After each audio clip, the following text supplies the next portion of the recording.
compared them to cats. Do you think that most of us at birth are born with the potential to respond to art as you hope we will when we watch and contemplate it? I'm sure everybody has this capacity, but it's not activated. Why is that? Is it because we're afraid of being laughed at, or I sometimes feel intimidated by art? Yes, well, I think a lot of it is the fault of art critics who speak in a kind of highfalutin way. The gatekeepers. Yes, that unless you're highly educated and very bright and know the right language, you really haven't got any right to be having an opinion. So people are frightened. They feel they don't know. And so they're going to make fools of themselves. Well, one of the things I wanted to do, you see, in the story of painting, was to give them the feeling they did know. This is where these artists come. This is a movement, and then there was that movement, so they could have an outline into which they can fit their own immediate response. And if they're deeply moved, they know where to go and get the books now. You talk about surrendering to the wonder of the story. What do you mean by that, surrendering? Well, to me, it's a crucial noun or verb, surrender, because it means that you're not going to have labels, you're not going to defend yourself by the ramparts of your own ego. You're going to open yourself to what this has to give you, and that's not easy to do. It's not the same as submission, is it? No, no, it isn't. You know, the Muslim religion, that's what the word means, and to me it's extremely beautiful, because that's what all religion means. Submission. Submission. So, no, surrender. Surrender. Surrender, which is something that, for me, involves a loving trust, whereas submission can be a kind of superior and inferior business. Right, exactly. So when you ask me to give myself, to surrender to a work of art, what are you asking me to do? I'm asking you to let this work speak to you without you setting up preconditions, without you in any way defending the fragility of your ego. Because works of art can often teach us things about ourselves we would rather not know. They're going to take you into another's vision only to bring you back to your own truth.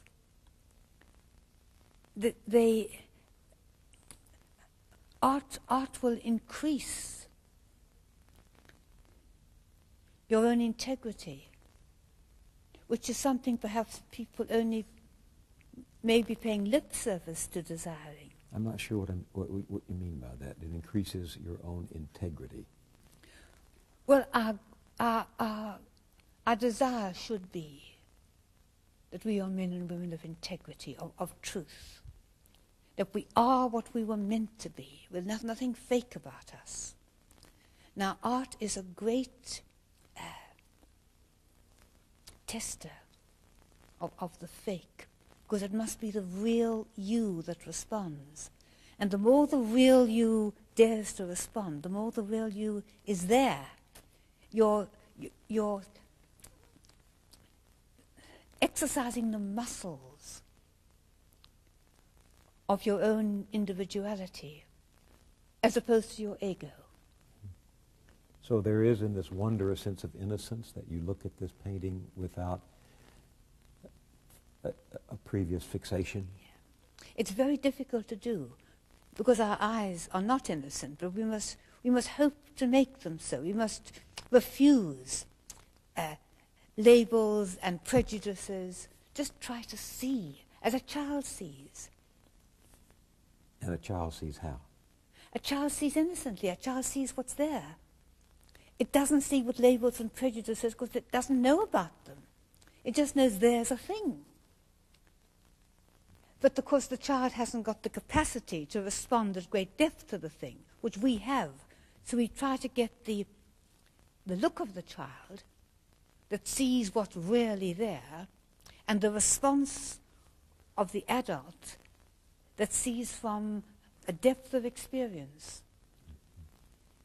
and has, if they're fortunate, words in which to make that experience audible for other people.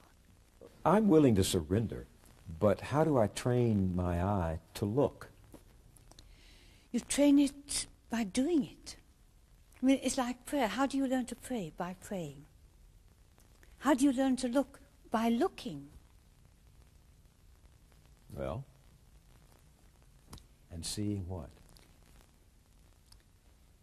Looking and waiting and going away and coming back and looking and waiting. And if you've done that with sufficient earnestness and nothing happens, no flowering within you, no sudden understanding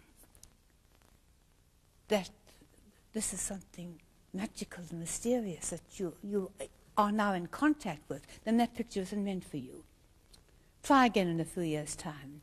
Go to another one. Mm-hmm. What has art done for you, other than make you a international celebrity, which you didn't want to be? What has art done for you? Celebrity.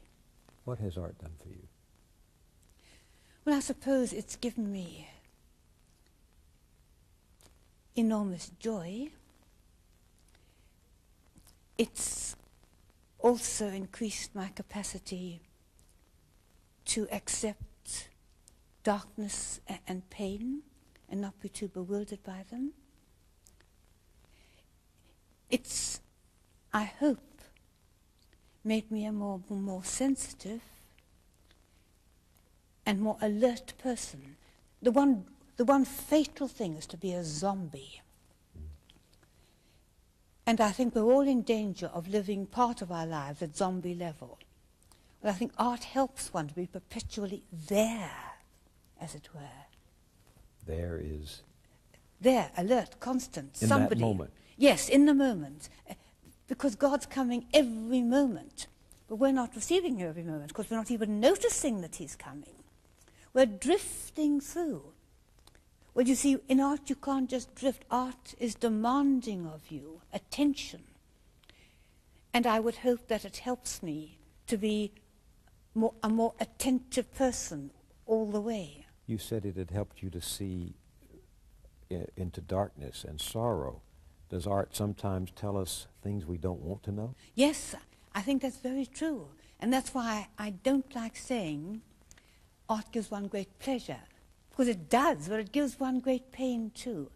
It sometimes seems to me